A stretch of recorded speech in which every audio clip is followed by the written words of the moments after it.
नमस्कार दोस्तों, कैसे हैं आप सभी लोग। उम्मीद करता हूँ आप सभी लोग पहले से बहुत ही बेहतर होंगे। द्विघात समीकरण का प्रश्नावली नंबर 4.2 का लेक्चर नंबर 2 हमारा है। ठीक है, प्रश्नावली नंबर 4.2 का ये हमारा दूसरा लेक्चर है। इसे बहुत ही अच्छी तरीके से और ध्यान पूर्वक इसको देखना और समझना, क्योंकि बोर्ड एग्जाम के लिए बहुत ही जरूरी है। फटाफट चैनल को सब्सक्राइब करके वीडियो को लाइक करके शेयर कर दें। चलिए हम स्टार्ट करते हैं और देखते हैं हमारा क्वेश्चन क्या दिया गया है और कब ये पूछा गया था क्वेश्चन, ये भी हम देख लेते हैं। ठीक है तो क्वेश्चन हमारा दिया गया है, यदि द्विघात समीकरण x square plus 2x minus p equal to 0 का एक हल या एक मूल -2 है तो p का मान ज्ञात करिए। दिया गया हमारा यूपी बोर्ड में पूछा गया था। ठीक है, 2019 में ये क्वेश्चन पूछा गया था। यूपी बोर्ड में 2019 में पूछा गया था। हो सकता है कि ये 2024 में भी पूछा जा सकता है। ऐसा लगता है मुझे 2024 में ये क्वेश्चन पूछा जा सकता है। बहुत ही अच्छी तरीके से ध्यानपूर्वक इसको समझिएगा। चलिए हम हल करते हैं इसको। देखिए यहाँ पर भी वही नियम हमारा लगेगा जो हम आपको पहले समझाए हैं। क्या समझाए हम आपको ये समझाए हैं कि किस प्रकार से हम द्विघात समीकरण को गुणनखंड करके हल कर सकते हैं। ठीक है, ये चीज हम आपको समझाए हैं, तो उसी प्रकार से हम करते हैं। तो हम आपको जो पिछली वीडियो में हम आपको समझाए थे, थोड़ा सा उसका क्लिप मैं आपको समझा देता हूँ। देखिए हम आपको ये बताए थे कि अगर मान लीजिए हमारे पास कोई इक्वेशन है, मान लीजिए 2x square plus 3x minus 4 equal to 0, ये हमारे पास इक्वेशन है। हम आपको एग्जांपल दे रहे हैं ताकि आपको ये जो क्वेश्चन है समझ में आ जाए।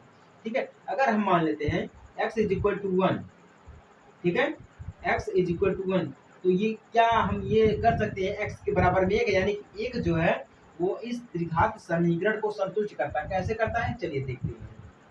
हम x देखिए यहाँ पे x इज इक्वल टू 1 दिया है, तो हम लिख सकते हैं 2x की पावर 2 यानी कि 1 स्क्वायर हो जाएगा, प्लस में 3 हो जाएगा, फिर 1 हो जाएगा, माइनस 4 हो जाएगा, इक्वल टू हमारा हो जाएगा 0।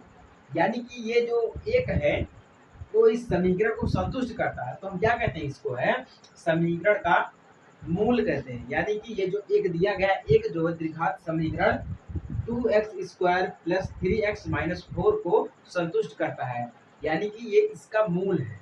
क्या है, मूल है। इसका अर्थ यह भी निकलता है कि ये जो मूल हमारा होता है ना, x का जो मूल 1 है, यानी कि x इक्वल टू 1 दिया गया है, इसको हम शून्यांक भी कहते हैं। क्या कहते हैं, शून्यांक कहते हैं। किसका कहते हैं, द्विघात समीकरण का शून्यांक हमें क्या मिला है, एक मिला है, या बोले मूल मिला है।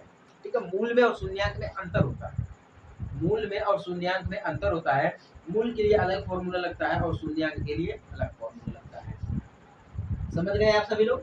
बस सेम चीज वही दिया गया है, कुछ करने की जरूरत नहीं, सेम चीज वही दिया गया है। चलिए देखिए हमारे पास इक्वेशन क्या दिया गया है, x square plus 2x minus p equal to 0, ये हमारे पास इक्वेशन दिया गया है और इसका मूल दिया गया है -2। इसका मूल कितना दिया गया है, -2, यानी कि x इज इक्वल टू हमारा क्या है, -2। क्या है, -2 है। x इज इक्वल टू हमारा -2, यानी कि -2 जो है इस समीकरण को संतुष्ट करता है। ये -2 जो दिया गया है वो इस समीकरण को संतुष्ट करता है। तो हम यहाँ पे क्या मान लेंगे, इसको x की जगह पे हम कर देंगे -2, यानी कि x स्क्वायर दिया तो हम कर देंगे -2 स्क्वायर। ठीक है, प्लस में कर देंगे 2 मल्टीप्लाई हम यहाँ पे कर देंगे, क्योंकि बीच में कोई चिन्ह दिया नहीं है, यानी कि 2x के बीच में कोई चिन्ह नहीं दिया गया, हम क्या कर देंगे मल्टीप्लाई, x की जगह पे हम कर देंगे -2, फिर माइनस कर देंगे p इक्वल टू कर देंगे हम 0। क्या हो गया हमारा, इक्वल टू हो गया 0। समझ में आ गया यहाँ तक आप सभी लोगों को। हमें क्या ज्ञात करना है, p का मान ज्ञात करना है। क्या ज्ञात करना में है, p का मान ज्ञात करना है। अब x यहाँ पे देखिए हमारा x स्क्वायर यहाँ पे 2 स्क्वायर हो गया, यानी कि 2 दूनी 4, यहाँ पे ब्रेकेट हटेगा तो माइनस है, तो हमारा हो जाएगा प्लस, यानी कि 4 हो जाएगा। अब यहाँ पे ध्यान दीजिएगा माइनस है, ठीक है, पहले माइनस ब्रेकेट में ही हम इसको गुणा कर देंगे, यानी कि -2 है तो यहाँ पे मल्टीप्लाई करेंगे 2 से, यानी कितना हो जाएगा हमारा, ब्रेकेट में -4 हो जाएगा, ब्रेकेट हट जाएगा, हमारा टोटल कितना हो जाएगा, फिर भी हमारा प्लस यहाँ पे दिया गया है, प्लस माइनस हमारा क्या हो जाता है, माइनस हो जाएगा। ठीक है, और यहाँ पे 2 दूना 4 हमारा हो जाएगा। ठीक है, माइनस फिर हम p को लिख देंगे यहाँ पर, इक्वल टू हमारा हो जाएगा 0। ठीक है, अब +4 है -4 है, +4 है और -4 है, तो हमारा टोटल क्या बच जाएगा, -p इक्वल टू हो जाएगा हमारा 0, -p इक्वल टू हो जाएगा हमारा 0। तो हम लिख सकते हैं p इक्वल टू 0, यानी कि p का मान हमें कितना मिल गया है, 0 इज द राइट समझ में आया आप सभी लोगों को? जिनको समझ में आ गया है वही लोग सब्सक्राइब कर देंगे, जिनको नहीं समझ में आया है वो लोग कमेंट कर देंगे। हम उनको सब्सक्राइब करने के लिए नहीं कहेंगे, कमेंट करने के लिए जरूर कहेंगे, ठीक है। जहाँ पर नहीं समझ में आया, इसीलिए देखिए हम आपको पहले उदाहरण समझा दिए हैं, इसी क्वेश्चन के अनुसार हम आपको उदाहरण समझा दिए हैं, उसके बाद हम ये क्वेश्चन लगाए ताकि आप और अच्छी तरीके से और बेहतर तरीके से समझ जाए, ठीक है। तो उम्मीद करता हूँ आपको जरूर समझ में आ गया होगा। हम देखते हैं अपना क्वेश्चन नंबर 2, वो क्या दिया गया उसको हम समझते हैं।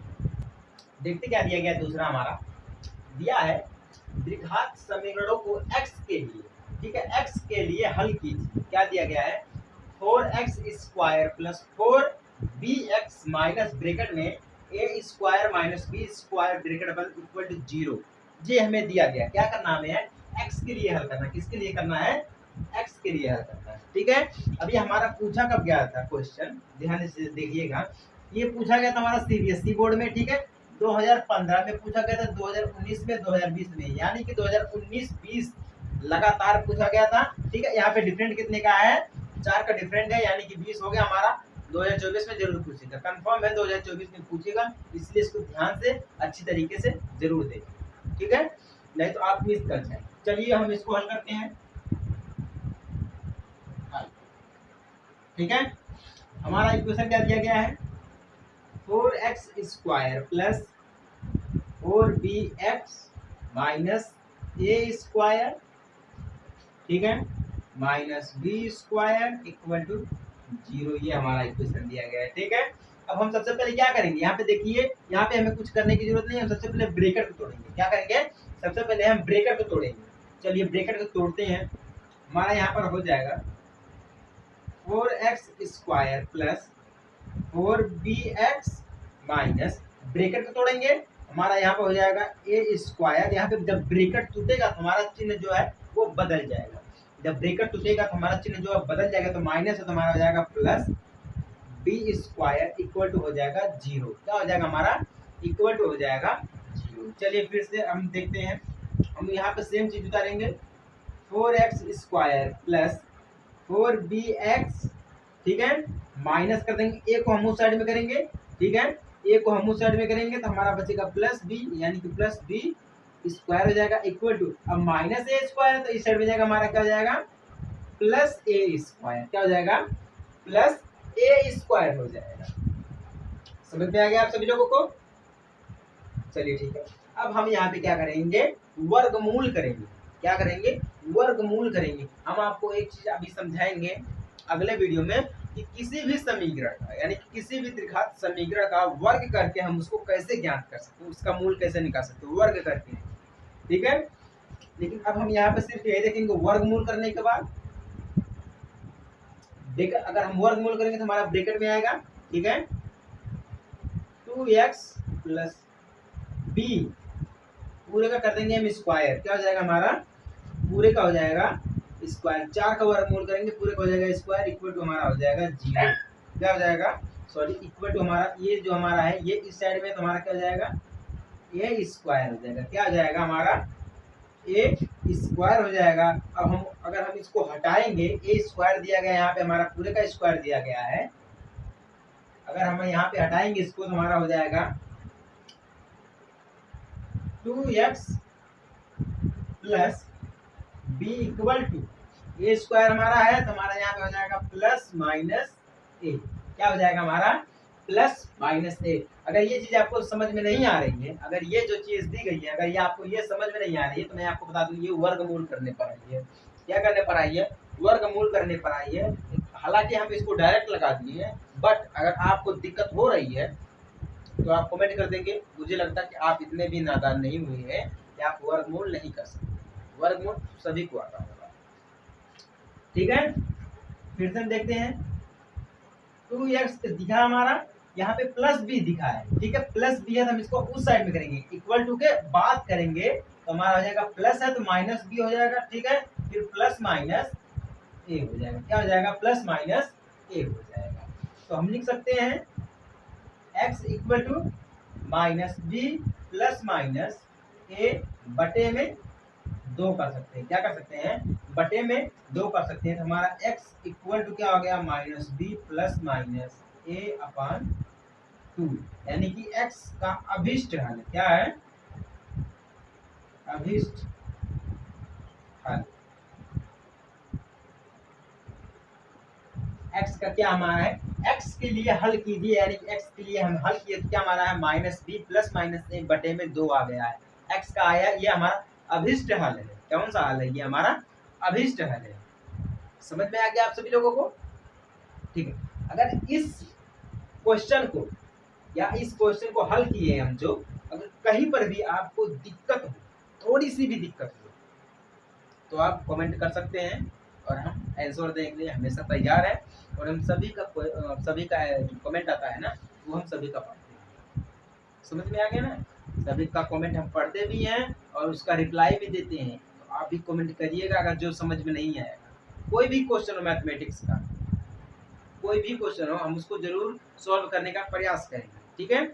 सब्जेक्ट से हो, क्लास 9 से लेकर क्लास 12 तक अगर है तब तो ठीक है। अगर अदर क्लास का है तब भी हम उसको हल करेंगे, हल करने का प्रयास पूरा करेंगे, लेकिन आंसर जरूर देंगे। फटाफट चैनल को सब्सक्राइब कर लीजिए। ठीक है? अब हम देखते हैं अपना क्वेश्चन नंबर 3, वो क्या दिया गया उसको हम जरा ध्यान से देखते हैं। क्या दिया गया देखते हैं। क्वेश्चन में दिया है द्विघात समीकरण x स्क्वायर प्लस के एक्स प्लस 64 इक्वल टू 0 दिया गया। ठीक है? तथा में करके दिया गया है x square minus 8x plus के इक्वल टू 0 करके दिया गया है। के मूल वास्तविक है तो के का धनात्मक मान ज्ञात कीजिए। यूपी बोर्ड में पूछा गया था, 2019 में पूछा गया था, कंफर्म है ये 2024 में जरूर पूछा जाएगा, क्योंकि हम आपको वही क्वेश्चन समझाते हैं जो कि बोर्ड एग्जाम में पूछे जाने के सबसे ज्यादा चांस होते हैं, यानी कि 80% चांस होते हैं कि बोर्ड एग्जाम में ये पूछे जाए। ठीक है? वो क्वेश्चन हम आपको अधिक समझाते हैं। चलिए हम इसको हल करते हैं, देखते हैं। सबसे पहली चीज हम आपको ये समझा देते हैं। यहाँ पे बोल रहा है कि मूल वास्तविक है, दोनों के मूल क्या है? वास्तविक है। ठीक है? तो दोनों के मूल वास्तविक है तो हमारा पहला इक्वेशन क्या दिया गया है? एक्स स्क्वायर प्लस के एक्स प्लस 64 इक्वल टू 0 दिया गया। ठीक है? इसका जो मूल क्या बोल रहा है? वास्तविक मूल है। क्या है? मूल इसका जो है वास्तविक है। तो यहाँ पे क्या हो जाएगा? इसका हम स्क्वायर करेंगे, यानी कि वर्ग करेंगे। स्क्वायर करेंगे तो हमारा हो जाएगा के स्क्वायर, यहाँ पे एक्स के लिए करना है। ठीक है? हमें के का मान प्राप्त करना है तो के स्क्वायर हो जाएगा। के का स्क्वायर करेंगे के हो जाएगा। ठीक है? अब इसका स्क्वायर करेंगे। ठीक है? इसका स्क्वायर करेंगे तो हमारा 64 का स्क्वायर करेंगे तो 64 गुणे 64 हमारा कितना हो जाएगा? 264, 256 हो जाएगा। कितना हो जाएगा? 256 हमारा हो जाएगा, 256। ठीक है? ये हो गया इक्वल टू, फिर से हम यहाँ पे प्लस लिख जाएगा, सॉरी माइनस लगेगा, इक्वल टू हमारा हो जाएगा 0। हम इसको और भी रूप में लिख सकते हैं, क्योंकि यहाँ पे देखिए क्या दिखा रहा है? के स्क्वायर है। क्या है? के स्क्वायर है। माइनस कर देंगे हम, 256 हो जाएगा। ठीक है? माइनस करने पर हमारा क्या हो जाएगा? 256 हो जाएगा। लेकिन यहाँ पे हम लगाएंगे less greater than equal 0। Less greater than equal लगाएंगे हम। कैसे लगाएंगे इक्वल? क्योंकि हमारा के स्क्वायर माइनस 256 दिया गया है, यहाँ पर बराबर में 0 दिए गए, यानी कि 0 के बराबर में, पता है कि नहीं? समझ में आ गया कि नहीं? तो हम यहाँ पे क्या लगाएंगे? के square minus 256 less greater than equal 0 हो जाएगा। ठीक है? ये पहला इक्वेशन था हमारा। दूसरा इक्वेशन क्या दिया गया है? X square minus 8x plus में के इक्वल टू 0। ये तो पहले इक्वेशन का था। ठीक है? दोनों इक्वेशन में मिला के हमें के का धनात्मक मान निकालना है, ऋणात्मक नहीं निकालना है, धनात्मक मान निकालना है। ठीक है? इसका भी वास्तविक मूल है, वास्तविक मूल है। क्या है? देखिए हम इसका भी स्क्वायर करेंगे। क्या करेंगे? इसका भी हम स्क्वायर करेंगे तो हमारा कितना हो जाएगा? के स्क्वायर हो जाएगा हमारा। ठीक है? हमारा के पहले दिया गया है, यहाँ पे हमारा के जो हमारा पहले दिया गया है, तो हम यहाँ पे लिख सकते हैं 64, कितना 64 हमारा हो जाएगा माइनस में हम 4k लिख सकते हैं, इक्वल टू हम लिख सकते हैं 0, क्या लिख सकते हैं 4k लिख सकते हैं, ठीक है, क्योंकि हमारा जो बीच में दिया गया है ये सबसे हमारा, इसमें देखिए कोई संख्या जो हमारी है, कोई अचर नहीं दिया गया, के सिर्फ हमारा दिया गया, ठीक है, के एक्स दिया, कोई अचर नहीं दिया गया है। हम इसका क्या करेंगे, गुणनखंड करके, ठीक है, क्या करेंगे इसका हम गुणनखंड करेंगे पहले, एक गुणनखंड करने के बाद हम के को ऐड करेंगे, इसको ऐड करेंगे हम के को, और एक्स को कर देंगे हम गायब। कैसे कर देंगे जानते हैं, क्योंकि हमें के का धनात्मक मान निकालना, के का धनात्मक मान निकालना है, एक्स का नहीं निकालना, तो हम के लगाएंगे, 64 हमारा आ जाएगा, एक बार स्क्वायर करेंगे, इसका गुणनखंड करेंगे, ठीक है, 64 माइनस 4k हो जाएगा, ठीक है, इक्वल टू हमारा हो जाएगा 0। अब हम इसको तोड़ेंगे तो हमारा क्या आ जाएगा, 16 चौके 64 हमारा हो जाएगा, ठीक है, हम लिख सकते हैं k इक्वल टू 64 बटे में 4, ठीक है, तो 16 चौके 64 हमारा तब भी हो जाएगा, तो हम लिख सकते हैं k इक्वल 16, ठीक है। इसको भी हम उसी रूप में लिख सकते हैं, किस रूप में, 64 minus 4k less greater than equal 0, ठीक है। लेकिन यहाँ पर भी क्या, यहाँ पर क्या नियम दिया गया और यहाँ पर क्या नियम दिया गया, ध्यान से देखिएगा। इसको काटने के लिए हमें कोई संख्या नहीं है, इसको काटने के लिए हमारे पास कोई संख्या नहीं है, सिर्फ हमारा क्या दिया गया, के स्क्वायर दिया गया, तो के स्क्वायर से हमारा ये 256 कटेगा नहीं, क्या है, के स्क्वायर से हमारा 256 कटेगा नहीं, तो वही चीज है यहाँ पे देखिए, हमारा दिया गया है 8 दिया गया है, ठीक है। अब यहाँ पे हमारी कोई संख्या नहीं दी गई, बाकी हमारा अचर दिया गया है, दोनों पद जो हमारे अचर है, अचर तो है नहीं इसके साथ में कोई, तो इसका गुणनखंड नहीं कर सकते, ठीक है। यानी कि के का धनात्मक मान कितना है, 16 है, के का धनात्मक मान 16, 16 इज द राइट आंसर। समझ में आ गया आप सभी लोगों को, ये बोर्ड एग्जाम में सबसे ज्यादा पूछे जाने वाला क्वेश्चन है, ठीक है। अब हम आपको जो दूसरा क्वेश्चन समझाए हैं वो बहुत ही जरूरी है, बहुत ही इंपॉर्टेंट है, उसको मिस मत करिएगा, बाकी कोई भी क्वेश्चन आप मिस कर देंगे चलेगा, लेकिन उस क्वेश्चन को मिस मत करिएगा, उसको याद करिएगा, रट लीजिए, ठीक है। लगाने की विधि हम आपको समझा दिए, तो उम्मीद करता हूँ आपको ये जो तीनों क्वेश्चन है वो समझ में आ गया होगा, और पुराने क्वेश्चन है आपके माइंड में भी बैठे, ठीक है। तो हम मिलते हैं आपसे एक छोटे से ब्रेक के बाद, तब तक के लिए जय हिंद, वंदे मातरम।